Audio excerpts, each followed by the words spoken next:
Welcome to the Survivors to Thrivers podcast. My name is Joshua Blatman. Here on Survivors to Thrivers, we come to stories of pain and suffering, seek understanding and transformation of pain's impact on life, and we bring old and new methods for healing to meet us where we are, real and alive. We speak with real-life survivors of traumatic and painful experiences, we engage with professionals and experts, and we help people transition from survivor to thriver. Today's episode, number 3, is with Rabbi Olivier Benhaim. He was raised in the French public school system, spent time in a French yeshiva in Jerusalem at 18 when he moved there from France. He served in the Israeli Defense Forces, worked for a Fortune 500 company here in the U.S., went back to school in his mid-30s, and now is rabbi of Bet Aleph Meditative Synagogue, a synagogue that practices Jewish meditation and paths of mindfulness. Lastly, before we get started, please know that this is the edited version. For the unedited recording, please listen to episode number 3, unedited, which I'm going to post next. And so, it is with great pleasure that I introduce this episode of the Survivors to Thrivers podcast with Rabbi Olivier Benhaim. Welcome. Yeah, thanks for having me. I look forward to see what might unfold from this. Yeah, cool. Diving right in, this is a podcast to talk about the things we don't really want to talk about, the things that we kind of bury in the back spaces of our minds and the traumatic experiences that we have. And you had, I guess we just jump right in if you don't mind. Sure. I know you had a pretty severe heart attack about a year ago. Yeah, I did. It was at the end of one of our holy days here at Bet Aleph, celebrating Simchat Torah, which is a very joyous holiday when we take the scrolls of the Torah and dance around with it. And for some reason, I was really into the dancing that night, as I like to do anyways. But yeah, at the end of that, as we were, cleaning up at the end and putting everything away, and I started to feel awful. And my body was aching everywhere. I was feeling hot. I was feeling like I was going to faint. Tried to get a glass of water. I thought maybe I had, danced too much, and I just needed to, rest for a moment. But the pain, kept getting worse, by the minute. So at some point, through a set of different circumstances, I found myself back in the main room of where we had our event, and I collapsed on the floor and was taken to the hospital. And I didn't know, even when the ambulances came and people were working on my chest, and I really had no sense of what was going on. I had no reason to feel or know that I could ever have a heart attack. There is no history in my family. There is no, I was and I'm still am a very healthy person. Yeah. Meditate every day, eat well, work out 3-4 times a week. Yeah. There was really no reason for this to happen. No warnings, no Absolutely. Well, it's hard to tell. Then looking back, I thought a few weeks before, I thought I had a cold and I was feeling weak and exhausted, and coming back from the gym, I had a hard time to recover more than usual. But sure. You when you don't know, you put that on the shelf with, I must have a cold, starting a cold, or lingering cold, or whatever. Or, as a rabbi, there's a whole lot of Jewish holidays that happen in the fall, and maybe you could have just told yourself that you were just, stressed leading up to that, and just the preparation of all that. Well, that's also true. Yeah, that holiday I'm talking about, the holiday of Simchat Torah, is the end of a month-long, sometimes even longer, series of holy days, and it's a lot of work for rabbis anywhere. So your mind, you just go with rationalizing whatever you can and explaining things away. You don't want to worry about anything, and again, because this was not in my consciousness, this was not in my worldview. I'm 43 at the time. That's not possible. It's not possible. So yeah, it's not in your scope of awareness. Absolutely. Now, obviously, right, it's a very different story. Yeah. But no, at the time I had no idea. And so, I remember being rushed to the ER, the ride of the ambulance, and the kind of heart attack. It was like it was Well, called the Widowmaker or something like that? yeah, it's called in the circles of heart attack knowers. It's called a widow maker. Yeah. It's well, the technical term is 100% occlusion of the LAD, left anterior descending aorta. Yeah. And usually that's pretty terminal as far as surviving this. Yeah. But I did, and again, there's so many reasons why the universe conspired to keep me alive. One of which is where I was when that took place is just a few blocks from main Seattle hospitals. So, it was a short drive for the ambulance to come and pick me up and get me there. So, really, the time between my heart attack, the onset of the heart attack began, and the time they got me to the ER and they began operating was about 2 hours, which statistically is somewhat ideal. Yeah. Anything beyond that becomes much more challenging and dangerous. Yeah. So I was within, I guess, those minutes, those hours. Yeah, that window of high survival likelihood. Yeah, exactly. Yeah. Exactly. You mentioned a word that, something I wanted to key into. Sure. You said rational. Yeah. And you said that, the heart attack wasn't a rational thing to have happened. Like, it just didn't make sense based on how your lifestyle is. Right. And I don't bring that up to make it, something that everybody should be afraid of, or that's something that should just be irrational fear, but like reality that this was totally, totally outside of the scope of expectation. Like, I think just the fact that something so outside of expected happened is kind of, use the blanket term of traumatic. I don't know, do you connect to that at all? Oh, yeah. In the sense that, so you're using that in the sense of it's catching you by surprise. Totally by surprise. Kind of thing, right? Yeah. Yeah, it's an interesting way of looking at it. I have not thought of it this way. Like, is something traumatic, is something that doesn't happen, that happens outside of our, what do we say, our area of expecting it, right?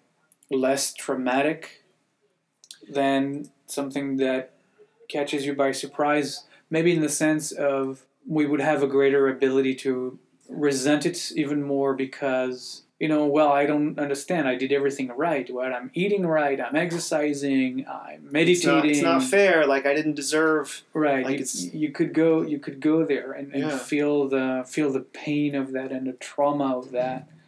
Be honest with you, that is not something that ever crossed my mind.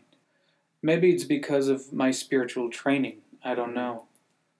But I've kind of been able to move beyond story in the sense of making meaning around why anything ever happens, and therefore needing to wrestle with that or justify it or fight it or, in this case, as you are implying, resent it. I think I just don't go there. Like, it's not something where I naturally let myself fall into. Sure. I can connect, like, the word fall. Like, you definitely, in my experience, it's like a falling into that resentment of, why did this happen to me? Right. It's not fair. By this stage of my life, I should be, or by this, if that never happened, I would be doing these things. Right.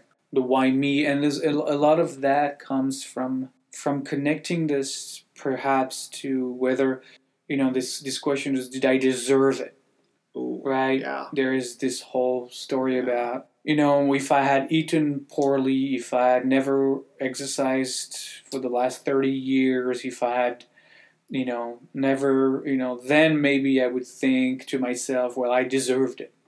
Sure, I can see that. Right? And so... like God's retribution kind of thing. Yeah, but I don't, you know me, I don't have a God like that. Right. God doesn't... sit on a cloud and throw thunderbolts? Right. There is no such a God for me. It just, the puppeteer thing just doesn't work. There is no sense of tit for tat retribution for behavior. Sure. And which totally supersedes the whole, like, I think it's like a emotional stage that everyone has to go through, or like maybe I'm like projecting, but like I think that whole fairness, I think it's a fairness concept. If I do this, then I should get this. Right. Kind of thing. And you're just not even acknowledging fairness as a conversation point. Exactly. I think I'm not. It's true. I don't expect fairness. I don't expect anything to be just. And that makes me maybe look at life from a different place, because I don't tend to superimpose on my experience an attachment to certain way, certain outcome, certain expectations. Mm-hmm. So in that sense, I don't. In my mind, that makes it hard to plan for the future at the same time. Because if you don't set expectations, if you don't make plans, how do you, at the same time, look forward to things? Well, you can make plans. I mean, everybody makes plans. You look at your calendar and you make plans to be at some place at some time. You make plans. Everybody makes plans. Sure. I have a couple kids, and I have to make plans to make sure that, they are safe, educated, whatever, right? Everybody makes plans. The point is not whether or not you make plans or look into the future and try to set a course for your life. I think all of us do that. The point is that though you do it, though you do those planning and you set a certain vision for yourself, for your family, for the place in where you work, you set a vision for the future for that, the difference is that you don't get attached to any outcome. Like, you can make plans, but then you have to be with what is in the moment that you live in. And that moment might be, and probably will be, in fact, probably always is, different from what you had envisioned, from what you had planned for what you had expected. I mean, none of our expectations get manifest 100% exactly as we had pictured them in our minds. It's just not how it works.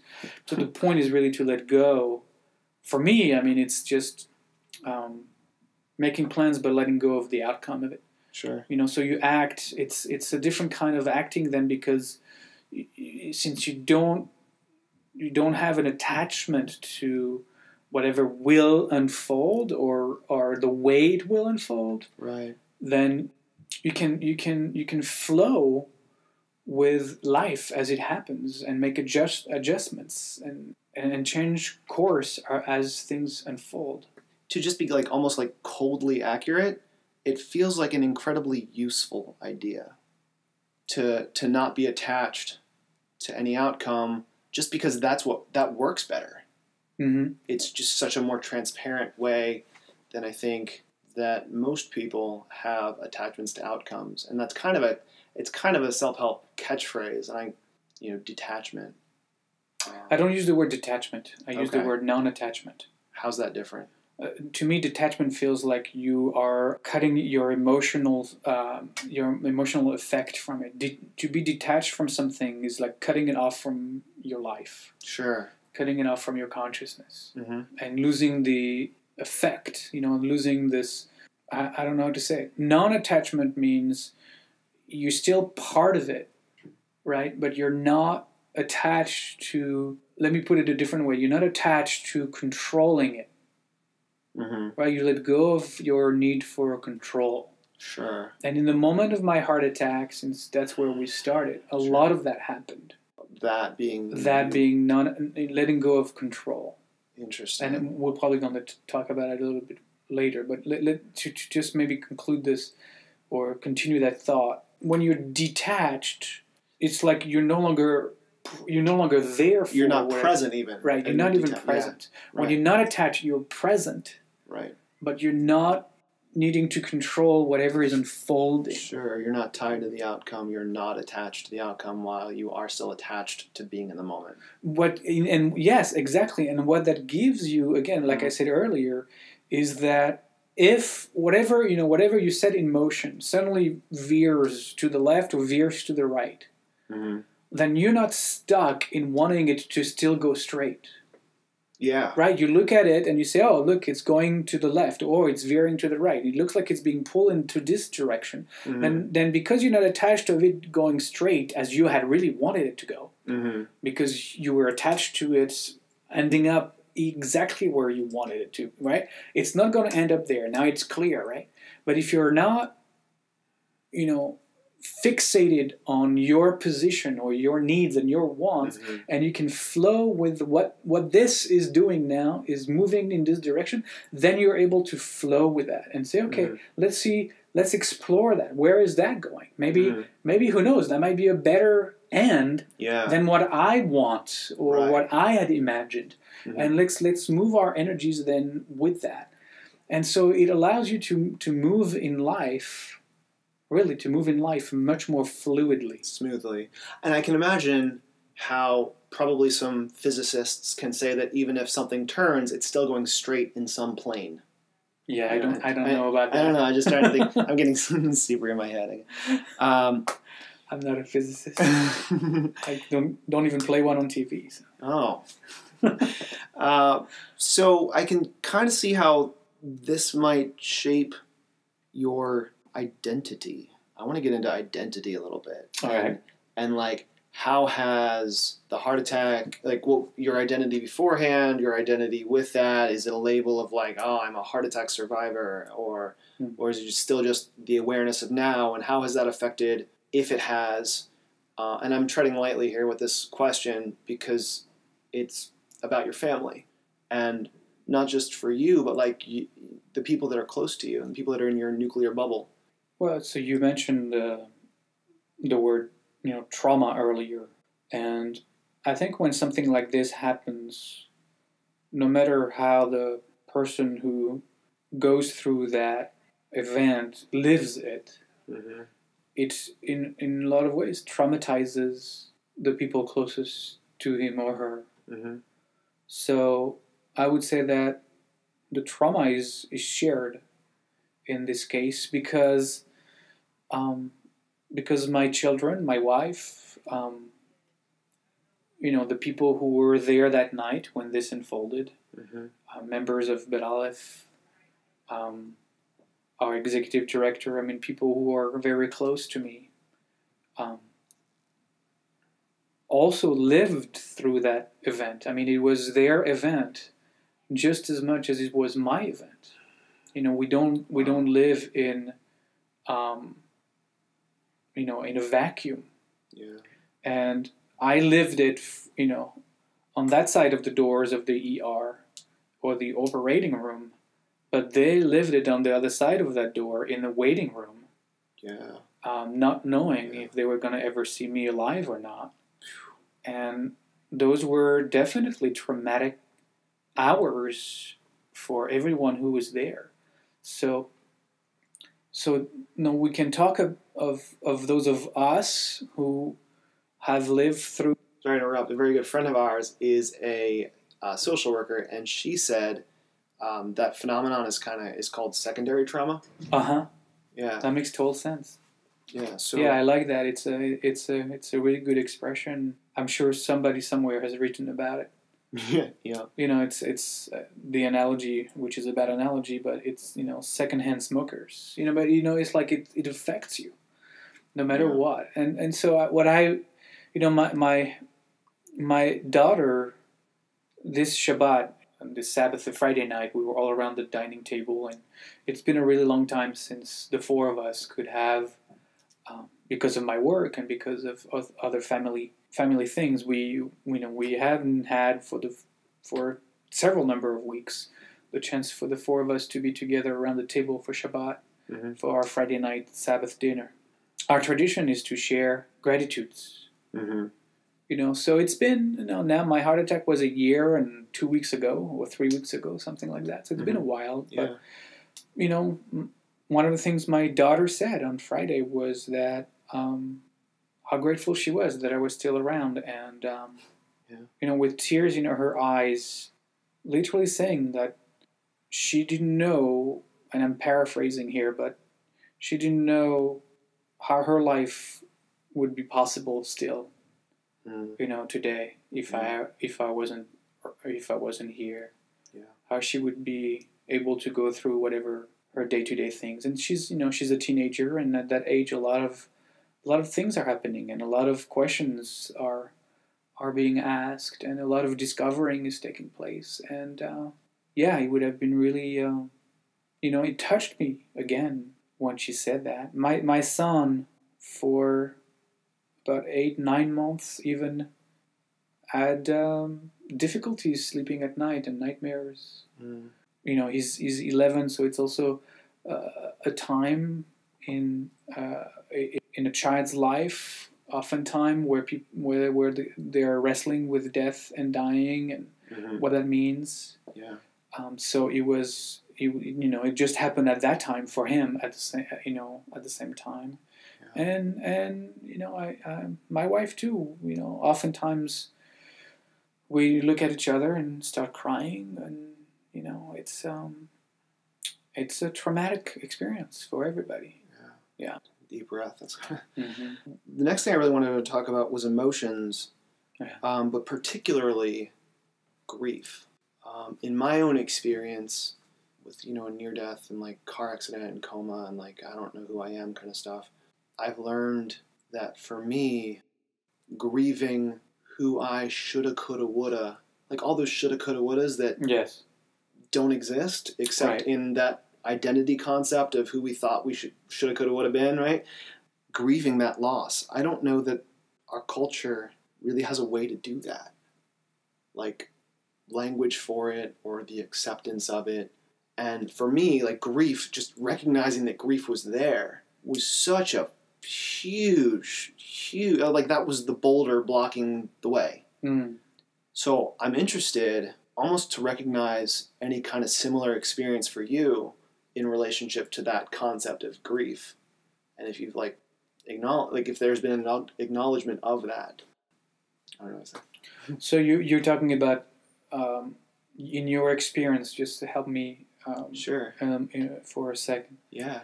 Your experience was that surviving this car accident, this and sometime in being in a coma, and then coming out of this, grieving who Josh was before that. How do you define the grieving? Sure. Well, I'm sorry, I'm turning the tables around here.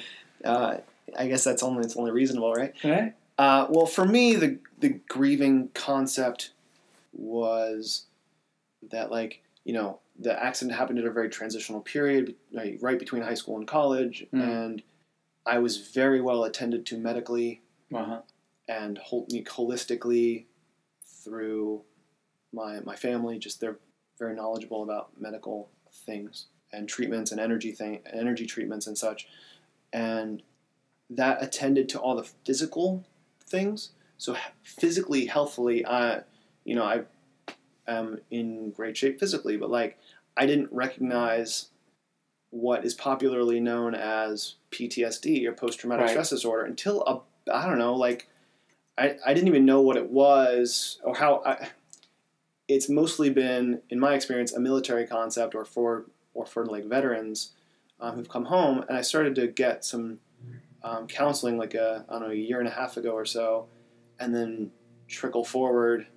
I was shown a Venn diagram of PTSD and TBI, so that coma had a traumatic brain injury attached to it, and I knew and I accepted the TBI, and I get that was part of it, but when I saw that Venn diagram and I saw that all the TBI symptoms had pretty much alleviated themselves, which I attribute mostly to the healthcare I received, but the PTSD symptoms, the things listed in the circle for the PTSD, were definitely present, hypervigilance and hyperarousal and inability to concentrate. And then I saw, the things that were in the middle of the two circles between PTSD and TBI, those were the worst ones. And those are the ones that were most having the largest impact on my experience. And once I got that label, and I know it's like an identity thing, once I was able to see that was like there was a label, and with that label there's a whole world of treatment options Right. that have become much more widely known in the last 10, 15 years. Sure. From EMDR to somatic What's EMDR? experience. EMDR is eye movement reprocessing and desensitization. Uh-huh. I think it's based on the concept that your eyes go through your brain and through the part of your brain that is in charge of fight or flight, and then go straight to your the top of your spinal cord. Okay. And then that way you can have like fight or flight based on what you see. Mm. And while that's super useful in, there's a lion chasing me, I better go, it's not super useful when any normal Right. situation. Right. So what was the grief part in that? So thank you. So the grief part, thanks for bringing me back full circle. The grief part was recognizing that not holding on to some idea of what shoulda, coulda, woulda, and recognizing and accepting that where I am is better than where I could have been otherwise. Because who knows what could have happened? Maybe in college I would have, if that hadn't happened, who knows? And I could have died some other way. Right.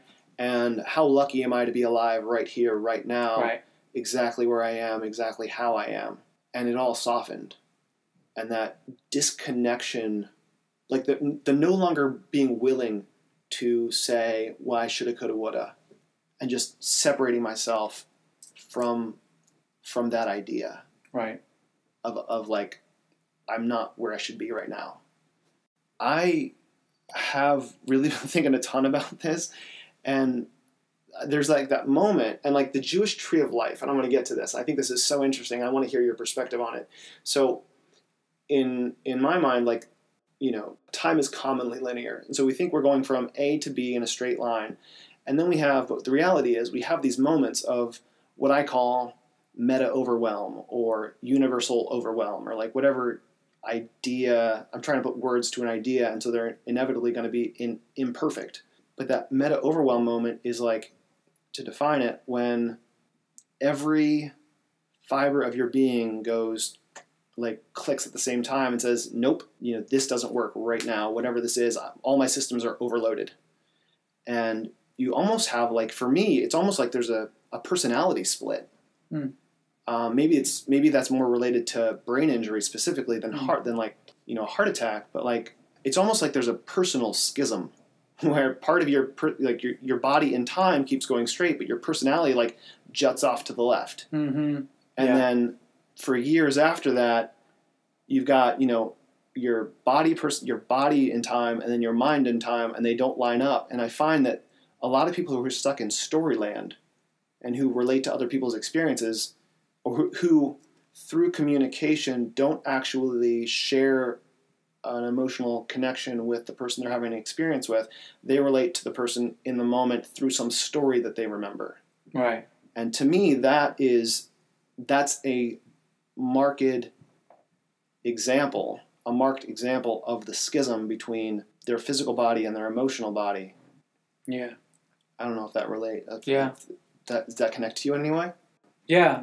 I mean, I hear the schism. You use the word schism. The divergence here, the dichotomy you're talking about. Mm-hmm. And if you look at it from the perspective of the tree of life and the Kabbalah, there is a sense that, because it's not about giving a class on the Kabbalistic tree of life, but there are a couple worlds, let's say, that as far as Kabbalah is concerned, that on this level of consciousness, on this plane of existence, we inhabit, in the sense that we are at the same time physical beings and emotional beings.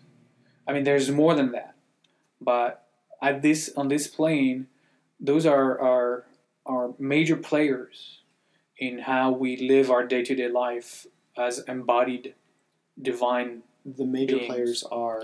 The major players are the physical, and when I talk about physical, in Kabbalah we call it the world of Asiyah, the world of action, and in that is the concrete physical world. Right. Yeah. Right. Cool. The concrete, the world that we walk Yeah. in day-to-day, the gross level of consciousness. Sure. So that world of Asiya, contains what I call body-mind. And, sometimes I joke around and say it should be one word, right? The body-mind walks in that world. And then you have the emotional body, which obviously is not disconnected from that per se. But it kind of is above that. It's the world of Yetzirah, the world of formation. And that emotional body actually is six-dimensional compared to the physical world, the world of Asiya, that is one-dimensional. So what the Kabbalah is actually saying is that at this level of consciousness, in the gross level of consciousness, we are 6-part emotional bodies, 1 part physical mind bodies. And I think it's really true. I mean, we think of ourselves, because we relate to what we think to the mind, as intellectual animals. We're about, we all about our ideas, our opinions, our concepts, and we think that is what drives and makes the human unique. But our spiritual masters say that we actually are 6-part emotion and only 1 part thought and physical, right? Okay. And in fact, if you really look, if you really pay attention to who is this thing you called me that walks around the world, it's mostly driven by your emotions. I mean, that's why all the marketing that you see on TV or everywhere, they don't try to appeal to your intellect. They try to appeal to your emotion, because 90-some%, and I don't want to put it's not a scientific, I'm sure it might be scientifically measured somewhere, but an overwhelming majority of the decisions you make are emotional decisions, are based on your emotional construct. Sure. From what you're going to decide to wear in the morning to whatever it is you buy. Most of the time we buy based on emotions, not based on rational. I mean, I know I shouldn't eat this chocolate, but I do anyway. Yeah. It's like your emotions take you over. Which is why we, even if we don't have the money, we would go and buy a very expensive phone, computer, even though we know we can't afford it. Because we're emotionally connected to that brand, to whatever. Or the identity that having that thing puts on us. Yeah. And that's not rational, right? Right. So the Kabbalah is really telling you that you're mostly, again, I'm stressing that, at this level of awareness, at this level of consciousness, which is the gross level of consciousness, you're mostly emotional. So when you talk about that split that you experience, that schism, that schism at that the you moment experience, of meta overwhelm, a dissociative state. Yeah, it probably is, and probably from a very animalistic perspective, like antelope or caribou or whatever will get eaten by a lion, and the emotional component to that animal just disconnects because it doesn't want the body, like, it's too overwhelming emotionally to stay in the body, and so the emotions like disconnect. So that the emotions don't have to experience the pain of being eaten. And I totally butchered the scientific concept of that, but I'm sure there's scientists who could very easily explain. Yeah, so it feels to me what you're talking about is that your identification, instead of being a whole body, mind, and emotion identification that you had prior to the trauma, there was a dissociation there where you could relate much more to your emotional identity and relate much less to your physical identity. Is that what I'm hearing? It's like you, in those 2 tracks, right? In those 2 different tracks, when you felt that split, maybe there was a tendency to go more towards here's my emotional self that is going in this direction. That might not be where the physical self is going now. Maybe because you had the antelope syndrome thing we were just talking about. Sure. But reverse. Reverse. How do you mean reverse? Well, because you felt maybe, and I'm just projecting here, but you felt maybe that the body was, I'm not going to say damaged, but you couldn't have trust in it anymore.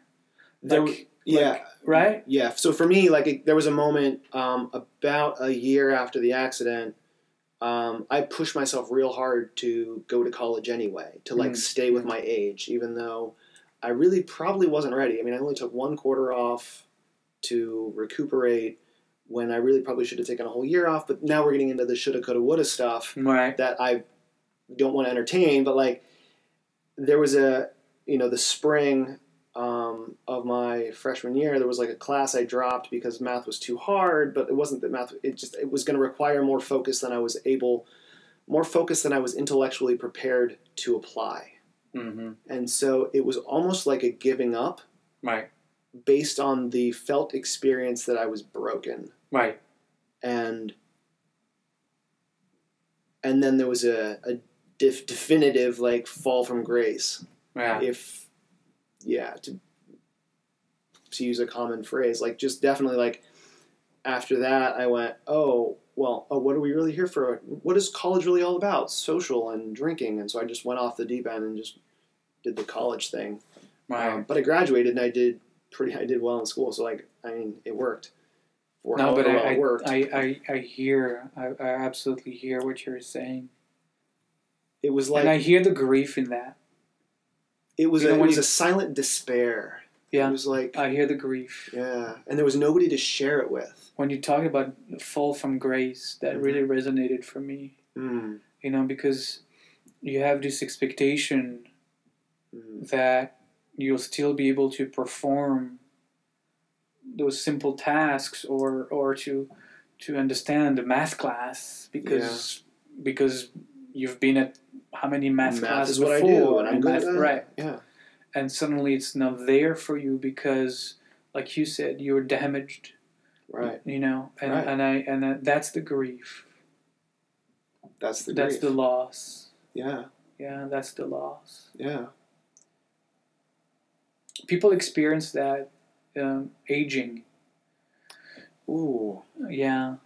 I'll give you a silly example. Sure. Please. But very silly. Please. I started to play tennis again. Maybe it's just because I had a heart attack and like maybe I need to prove myself that I can be athletic again. I used to play in my teenage years and college years, but I have not touched a racket for 20 plus 30 years. Wow. Something like that. Yeah, yeah. But then I was like so I took a few lessons to get quote unquote back on the horse and and I started playing and I tried to play with guys that are that are players. Because I want to get back at the level I'm looking to get back to. Yeah, at the level you think you should be at. The shootout. Here's the shootout. Right? Yep. And again, it's going to sound silly, but so there is this, balls that this guy, on the other side of the net hits. Yeah. And in my head, I get this ball no problem. Right. Because I've already played the move. You've done it before. I've done it. Yeah. Right? Mm-hmm. And it's happening in my head, and I'm always show up a foot short, or I never make it to. But it's like, how is this possible that I know I can do this in here, but the body doesn't do it. Almost like the slow unraveling of the body's capabilities. Right, that's aging in a lot of ways. That's the experience most people have of aging. The things that you were able to do, suddenly are beyond your reach. Mm-hmm. And there's a lot of grieving and mourning that happens through that process. So, in a lot of ways, and I know there's a lot of people that are working to support people in their aging process, or people like us who have had some traumatic physical experiences and therefore are no longer able to do what we used to be able to. And in our mind, we should. Right. We should. Here's the should again. Right. But, and that's that experience of brokenness. And for me, I even had that conversation with one of the guys I was playing the other day, about, so do you think this is how good our tennis is ever going to get now because we reached that age. Right? Is it only a decline from where we are? Or, a long plateau. It's like, Are we ever Off going into to the be sunset. Right? And it's like, okay, what is that? And you can just watch that thought and Yeah. and let it be what it is. You don't have to believe in it. That's the thing. You don't have to collapse into it.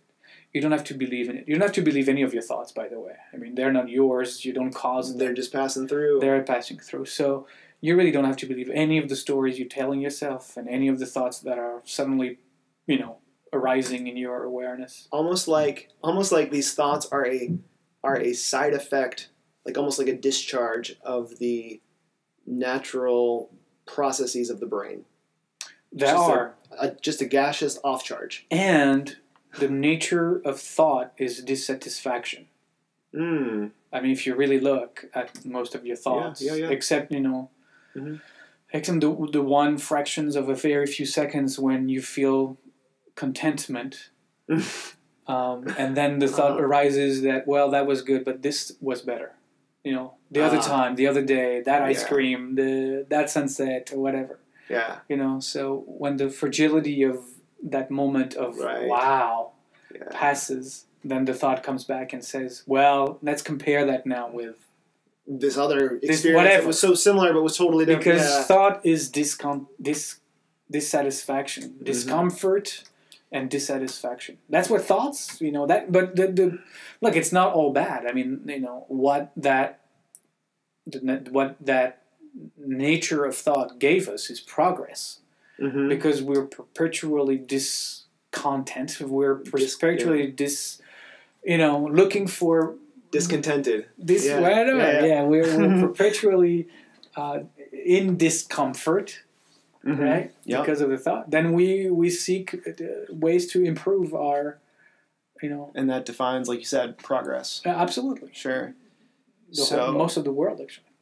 So that totally is a perfect transition to, I guess one of my last topics that I wanted to talk about with you, Rabbi, is so first we talked about identity, and then we talked about emotions, and I really also wanted to talk about transitions. The whole concept of survivors to thrivers is the transition from surviving to really engaging with whatever it is that we as fully self-owning, fully I guess a term that I've used is personal agency, the ability to just be fully who you are. Right.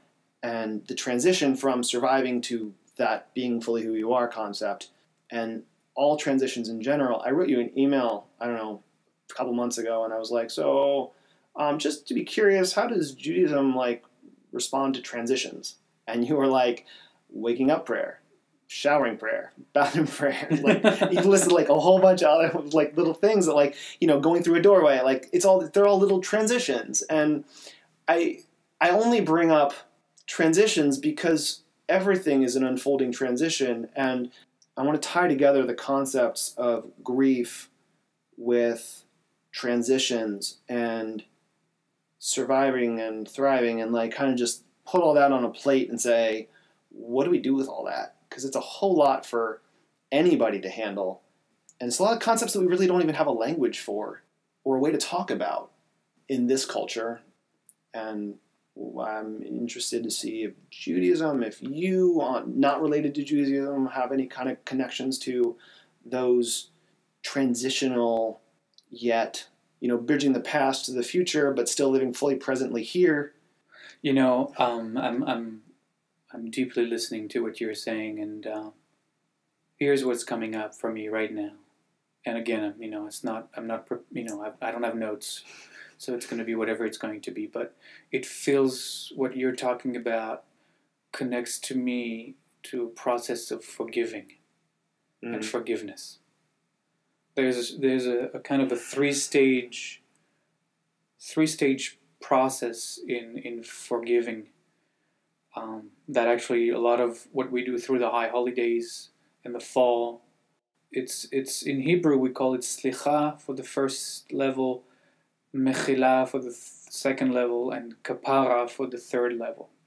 And it moves us actually, in fact, through the high holidays, as there are three major convocations, and each convocation can be seen through the prism of one of those Slicha is number one, which means Almost like to apologize, right? yeah. I'm sorry. Sure. Mechila, which is a little more complicated, but it's about acceptance. I'll talk more about it, but Sure. I'm just giving kind of the headers. Sure. And kapara is exactly what you're talking about. It's transition. So that once you've gone through the first two stages, now what? Now what do you do? How are you moving How do you forward? manifest? How do you manifest your learning from your experience Right. into this world? But I think I'm actually thinking it's not a mistake that I'm bringing up. And again, I don't know why, but it's not a mistake that I'm bringing up forgiveness, because I think forgiveness is also part of this Sure. transition from trauma to thriving. What do you call it? From survivor to thriver. Because there is a part of this that has to include forgiveness. Sure. I'm thinking self-forgiveness, Oh yeah. to let go of the shoulda, yeah. coulda. Yeah. Oh yeah. And in a lot of ways, I'm going to push it to for those of us who still might hold on to a concept of the punishing divine or retribution from the divine, not just forgiving ourselves, but forgiving God. Why did God let me do this, or why? Whatever it is, but forgiving God. Or I mean, for the atheists out there, Then forgiving self. forgiving self, capital Forgiving self. the other as well. Yeah. This is this whole process. So you start with, first of all, getting in a place when you're ready to forgive. And that's the first stage. That's slicha. That's I now forgive. Right? Which is really the hardest step. It's like getting in this place where you say, okay, I wanna work on forgiving whatever the circumstances of that event, of that trauma, of what I did, what they did, what happened, what didn't happen, and enter into that space of I can't no longer carry the pains and the suffering of that trauma. I want to heal it. I want to heal around it. And when you reach that place of wanting to no longer carry the pain of that, then you can step into this moment of let me work on healing that, and let me work on forgiving that.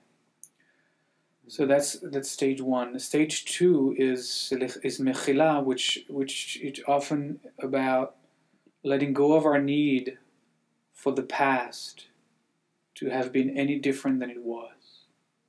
Letting go of our need for the people who participated in the trauma to have been any different than they were in that moment. Letting go of our need for anything and anyone to have been any different than it ever could have ever been. Right.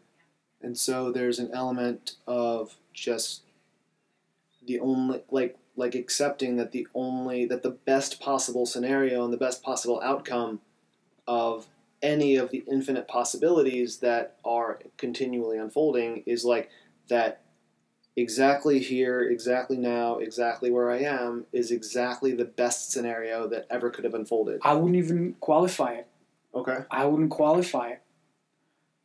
You just remove the word best from what you said. It is whatever happened. End of story. And it's important that I say end of story, because that's really what it is about, isn't it? Sure, yeah, it's all a story after all, isn't it? After that, it's all story. Yeah. So it's critical for us not to actually qualify and simply be with what happened. And I don't want to deny it. Like, I don't want to deny the pain that others, I mean, if we're talking about trauma that has been caused by other people, right? And there's a lot of that. Yeah. I don't want to deny what they did. I don't want to deny the damage that they did. I don't want to, forgiveness is not... denial. It's not denial. It's not giving carte blanche. It's not erasing. Carte blanche?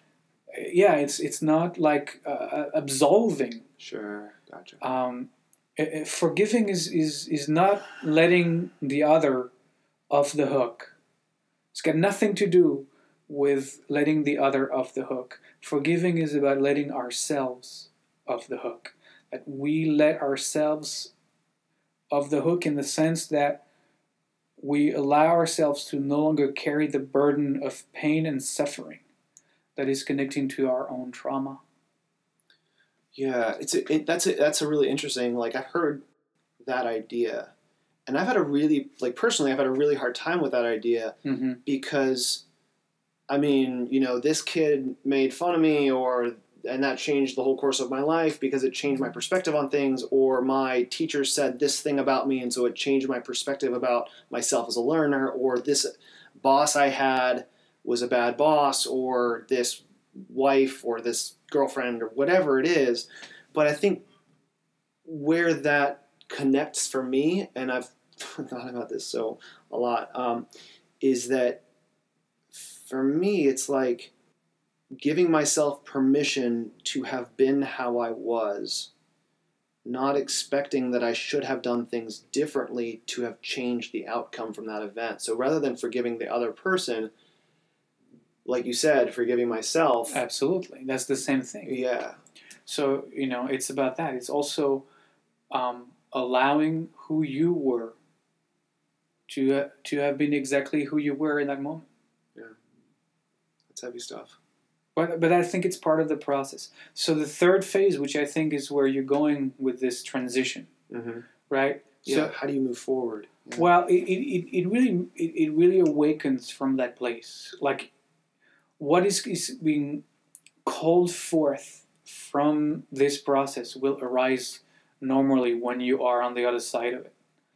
And it's going to be so clear to you. When you are on the other side of it. When you are in that space, when you work through the first two stages, let's say. And I can do it justice. I usually do it over a month-long period. Sure. So I can do it in 3 minutes. But let's imagine that sure. that you were able to move through this process of self-forgiveness, of forgiveness of other, of forgiveness of God, of life, whatever you want to call it, right? And you get in that place of being whole with us. Yeah. Right? Yeah. Then you're learning from that.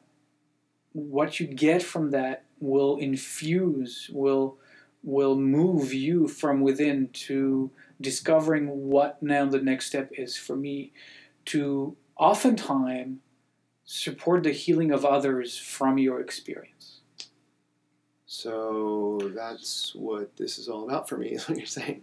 Supporting the healing of others through the whole process. I think it's what it is about for you, but I think it's what it is about for every human being, because when you have that experience, it is human and natural to say, how can this benefit others? Yeah. I think it's unless, I mean, again, it's I don't want to make it a universal thing. I have no way of measuring it. Sure. Right, but it's some people just go back to work the next day and forget about everything and and move on from that. But I think often those of us who are asking the questions you are asking, or are listening to this conversation maybe, might be because they lived through something, and they've maybe at some level or another have gained some additional learning that may not be available to those who have not gone through that trauma. Yeah. Right? And are seeking a way now to, contribute. Yeah. Right? So that to something, that trauma and their learning and their surviving can now allow for a healing to take place beyond themselves. Yeah. So they kind of reclaim it. Yeah. Right? They no longer are, how do we say that? They no longer are victims. Right. It's almost like choosing that. They transition from victims to active participants. To active participants. It's almost like choosing the trauma or choosing the whatever occurrence that happened. In fact, it is. Any other way. In fact, it is. Interesting. Yes. Can I choose who I am as I am right now? And therefore, Is there something in this experience that I can now share to benefit others? Mm-hmm. So, yeah, in Judaism, it's all about transition. I mean, I think a lot of, if not most of spiritual practice, in whatever denomination, whatever religion, whatever belief you have, or no beliefs at all, is truly about managing mindfully transitions in life with presence. The word mindfully. Yeah. Mindful. The word mindful is so widely used for, like, be mindful of this thing. Be mindful when you meditate. Be mindful of this other person. Like, it just means pay attention? What does that actually mean for you? In fact, literally, I don't know. Literally is always also an interesting word to define, but it is about paying attention. So you can use it as paying attention, pay attention when you cross the street. Sure. To see what cars are coming. Right. But the way I use it is pay attention moment to moment to the aliveness within you. The breath and all that. Everything. The breath, the thoughts, the emotions. To live mindfully is to live present. To live here. Mm-hmm. To live now. Not to be lost in the thoughts of yesterdays or the thoughts of tomorrows or your to-do lists or whatever you have in front of you. All the busyness that happens. The busyness of the mind that is always dissatisfied and always looking for the next things to hold on to. Yeah. And in fact, spiritual practices are there to help you slow down. And interesting. Yeah. Smell, we're in Seattle, so smell the coffee. Smell the rain, smell the trees, yeah. That's funny. So yeah, we've covered a lot of ground. I'm a little concerned about this. I mean, I've gotten enough background to have this conversation from you over the last 2 years or so, like I said at the beginning. So I hope that whoever's listening is able to just glean anything up from it. How do you feel about, in the concept of all of these identities, emotions, transitions, kind of putting you on the spot here, how do you feel about doing a couple minutes meditation, guided meditation? I would love to do that, yeah. Yeah, we could do that. Awesome. How do we set up? How do we prepare? Could we just jump in? Yeah, we can simply jump in. Okay. I'm going to assume that whomever is listening is sitting down. I think that would be a fair assumption. If not, you better sit down now. And not driving a car, sitting down. You do not meditate while driving a car. Or any other heavy machinery. You need to close your eyes, so it wouldn't work. I'm just going to do just a few minutes of centering, relaxation, meditation, because I think all of us can benefit from that. So find a comfortable sitting position.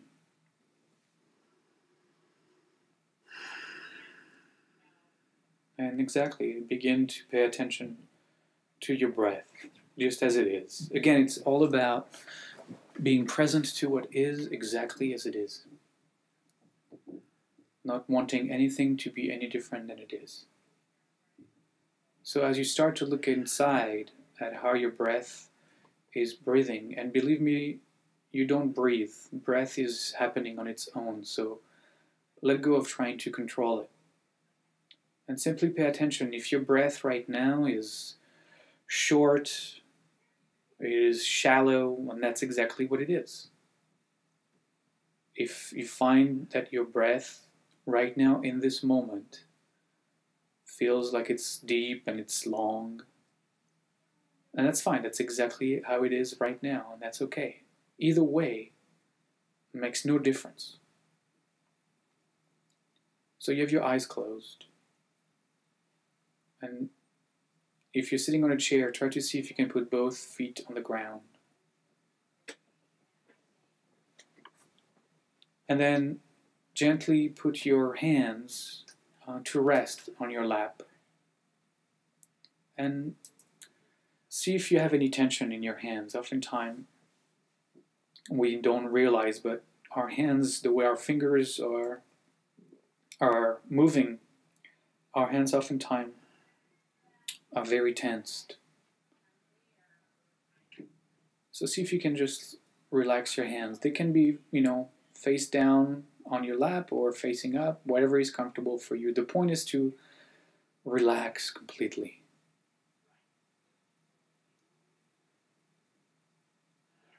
Now with that, I'd like to invite you to let your shoulders drop down and away from the ears. Let your arms, just completely relax as well.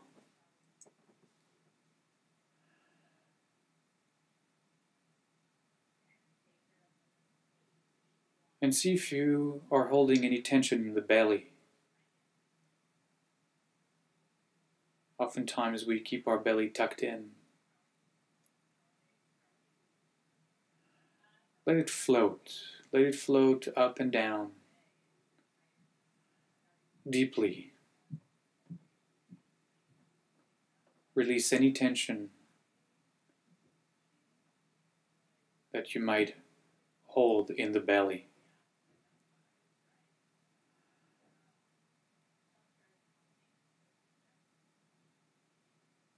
And simply watch the breath.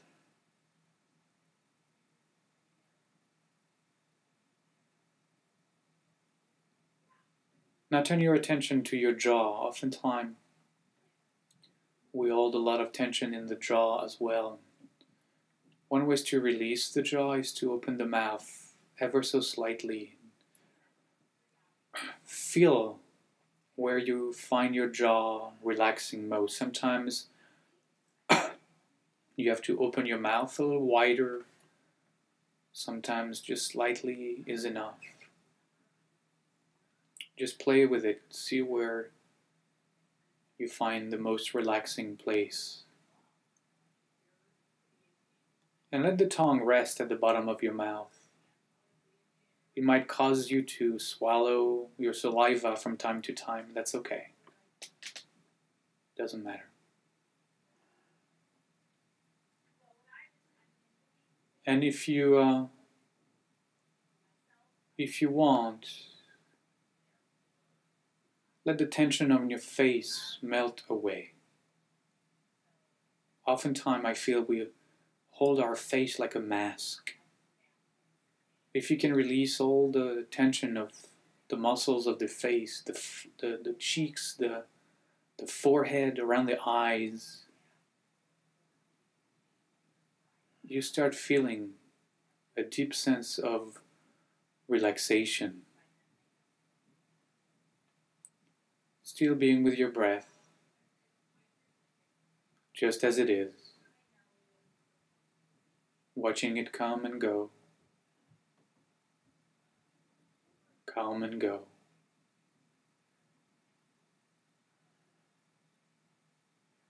And feel into the deep relaxation of this moment.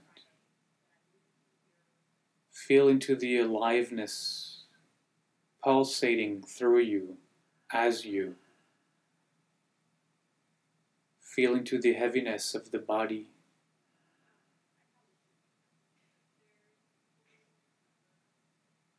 And see if you can relax even more. See if next time you exhale, you can use your exhale to surrender a little further. And to really let every muscle of the body completely relax. And with the next exhale, to empty yourself a little more. To surrender a little more. There's nothing to do, nowhere to go. Just being here, now. Breathing in and breathing out.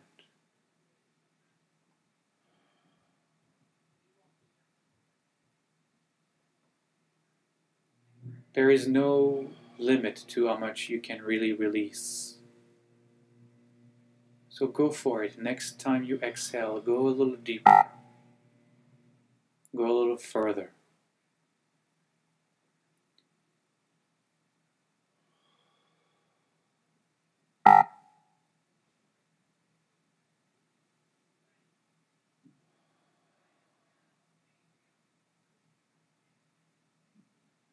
simply remain in the silence for a few seconds, enjoying the rarity of breathing in the silence.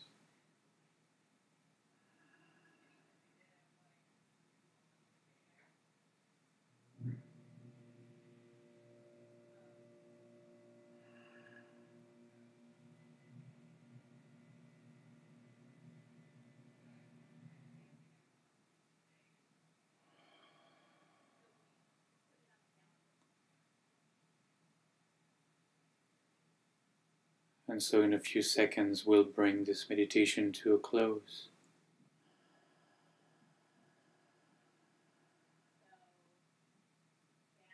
Gently and kindly bringing awareness back into the room in which you are,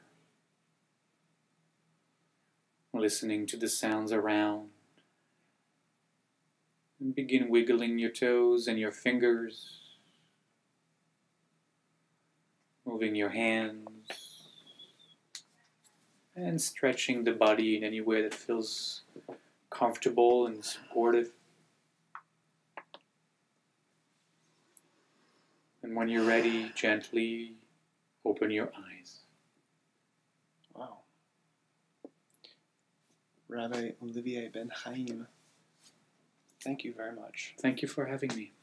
This was a pleasure. I hope you've enjoyed this episode of the Survivors to Thrivers podcast with Rabbi Olivier Benhaim. Feel free to share in the comments below. Also, please connect me with someone you know who has a good story about transforming trauma or about letting go of what holds us back. Until next time, I wish you presence, acceptance, and wellness.